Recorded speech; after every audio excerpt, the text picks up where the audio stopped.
Hey, what's going on, you guys? Drum Machine Addicts is back again with another highly requested tutorial, and today we're going to show you all how to use high pass and low pass filters in your beats. Just another cool little thing that you can do to spice it up, make you sound really spectacular when you're making your masterpiece. So let's begin. If you look at my screen, I have a regular schmegular beat loaded up. It's just something I whipped up 5 minutes ago. Bear with me. This is what it sounds like.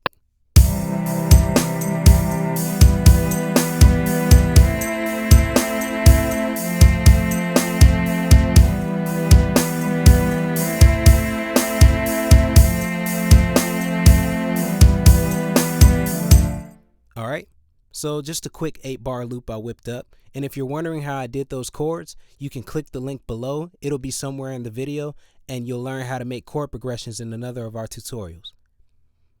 Alright, now that you've got that, let's move on. Now, I really like those strings, but let's say I want to add a filter to it so I can do something similar to how Drake would do in some of his earlier work. Well, let's go over to our plugins, and let's go to the Akai Professional settings and get the low pass filter out of there, like so.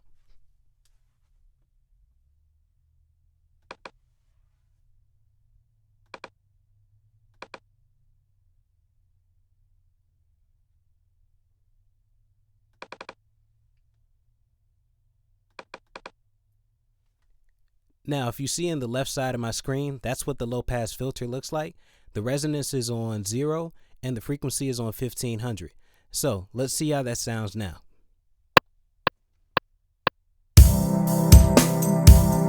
Now, if you listen close, you can hear that my strings sound a tad bit different, right?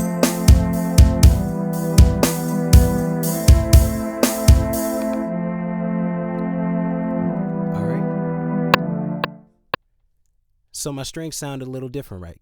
Just in case you couldn't tell, let me turn off the effect for 1 second so you can see the difference.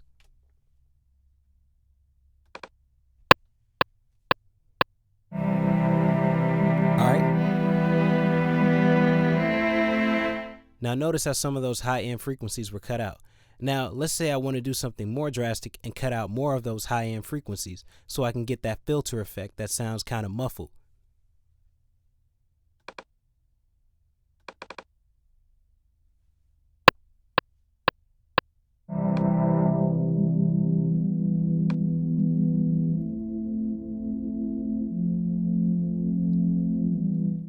Now just like that, I've transformed some regular strings and I made it sound really cool.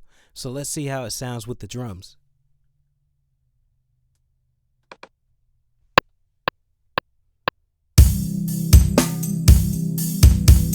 All right. And see, that's just a really cool trick that you can do now so that you can really add some alternating sounds to the way your beat is.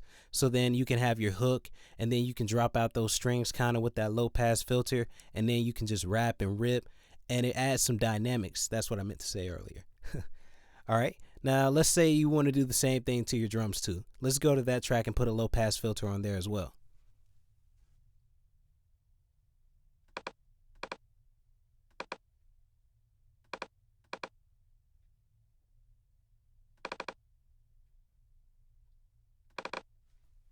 And let's say you want to drop out all of the high frequencies in that too. Let's see how that sounds.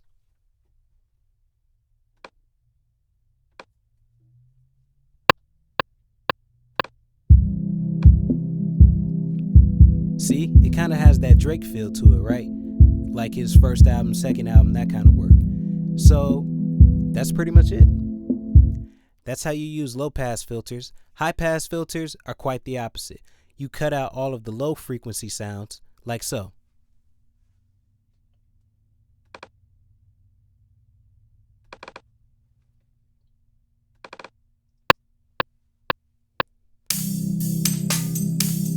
Alright, so it added a filter so anything that was under 1500 hertz doesn't get played.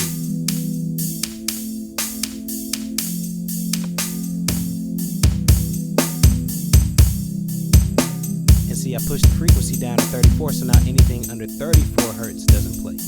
And this is really good, especially when you're working with drums. So if you have drum sounds, you can cut out everything below 40 hertz. so that you can leave room for like the bass or something like that. Just little mixing tricks that'll help you out when you're making your beats. And my friends, that is pretty much it. That's how you use low pass and high pass filters. Next tutorial, I'm going to show you all some automation tricks so that you don't have to keep putting plugins here and there or changing things from sequence to sequence. You can let the automation do that for you. Once again, don't forget to subscribe to our channel. Hit our newsletter if you want to know when our tutorials are up again. And again, it is Drum Machine Addicts. We are out. Peace.